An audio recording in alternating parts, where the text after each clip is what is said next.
Hi, welcome to my channel. My name is Amaryllis, almost like the flower. The flower is pronounced Amaryllis, but I am Amaryllis.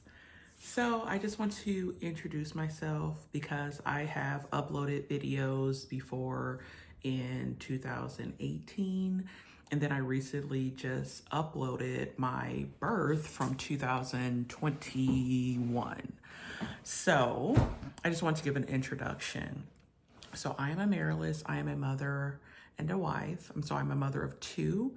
My son just turned 4 on April the 16th. So his birth is already uploaded. And then my oldest son, which is him right there, he is going to turn 7 on May 1st. So my children are 13 days apart, but they're 3 years apart, but their birthdays are 13 days apart. So this is a very busy season for us. So I felt an urge from God to take you along this journey of faith and trying to conceive and raising children and just all of the things motherhood. So I'm going to start from the beginning. So I gave birth to my son in 2018. I felt a tug to really promote or do videos on must-haves because I had, I would say, a difficult birth, partly because my OBGYN, I thought as a first-time mother that my OBGYN would educate me on the birthing process. I thought that I would find more resources on the things that you actually need for birth. I thought there would be more support in that particular area, and there wasn't. So after giving birth, after pushing for 3 hours, after the nurses and doctors not believing that the epidural had wore off, that basically I was giving birth naturally, I said the next time that I do give birth, I want to be more educated. I want my birth to go the way that I want it to go. I want to labor at home. I don't want to be in a hospital setting. I don't want to be laying in a bed. I just want to do things the way that I would like to do things. So that led me to studying more, watching videos, reading books, and I did get to have that birth where I pushed for a total of probably like 3 minutes and 50 something seconds versus the 3 hours and 50 something minutes. And that birth, that 3-minute pushing, me actually, feeling the contractions, but actually having an epidural, I feel like that was my ideal birth, to labor at home until I'm 6 centimeters and then go to the hospital. I found a wonderful OBGYN at a local hospital here, and he has been great during my second birth and now during this time where I am trying to conceive. So after that, I decided, okay, well, I want to be more educated. What does that look like? And I also want to help other women. So I recently moved back from Florida, and there I became a certified birth doula. And I also worked with the health department in lowering the infant and maternal mortality rate. That's a mouthful. And we work with the health department, coming up with programs and just implementing those things that are in the hospital to help the OBGYN to give the spiritual, the physical, and the mental support that someone may need, and educational support when giving birth. Making sure that every child has the ability to make it to their first birthday. So I did a lot of work there. I was actually the recipient of the Rising Star Award in Florida. And then I recently moved to St. Louis, where I would love to continue those efforts. Right now, my husband and we are trying to conceive. After giving birth to my second child, I didn't necessarily know if I wanted to get pregnant again, but around this time last year, maybe like December of 2023, I decided that I did want to have, me and my husband, we did want to have more kids. We did want our original large family that we hopefully, I'm sorry, that we wanted before we got married. My husband wanted 5 kids. I wanted like 4 or 5 kids. So we are on the journey of doing that. But at this particular time, I am 36. My husband is 36, and he'll turn 37 in June. I'll turn 37 in November. So,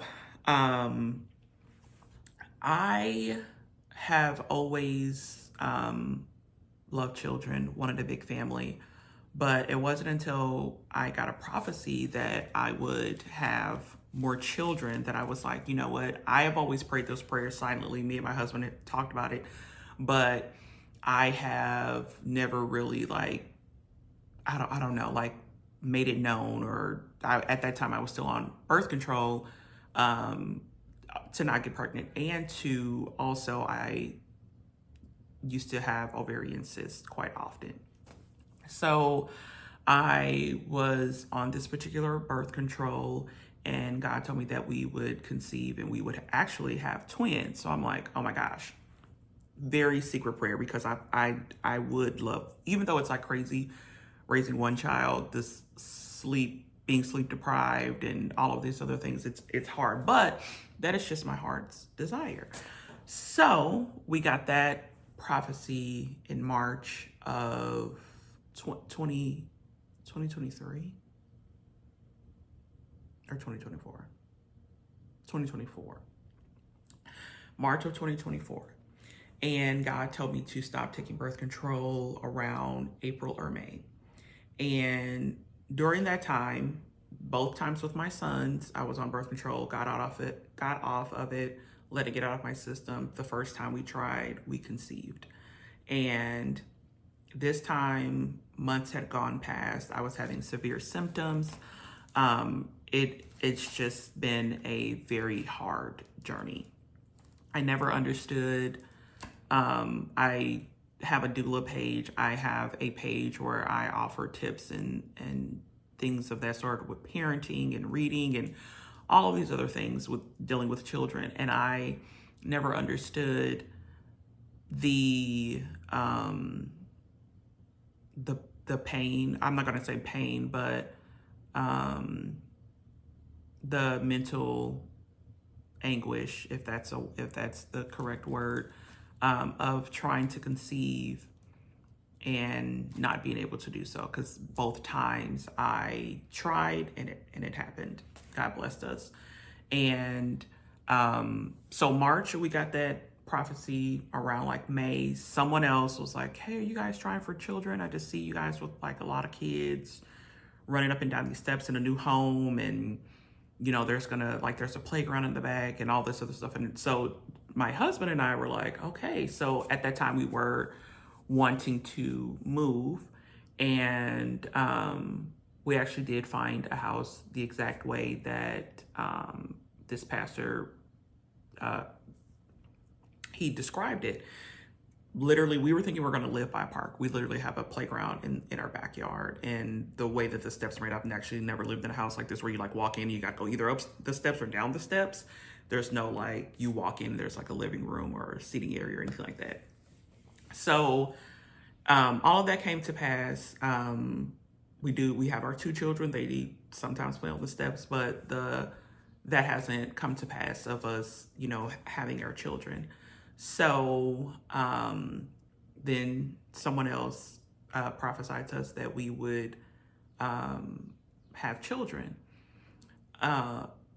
Then I told my husband, I said, okay, so we've been trying, and I just feel like this is going to be like a large testimony, because God has never really spoken to us about conceiving and having children, but he keeps reassuring us that this promise of us having children is going to come to pass.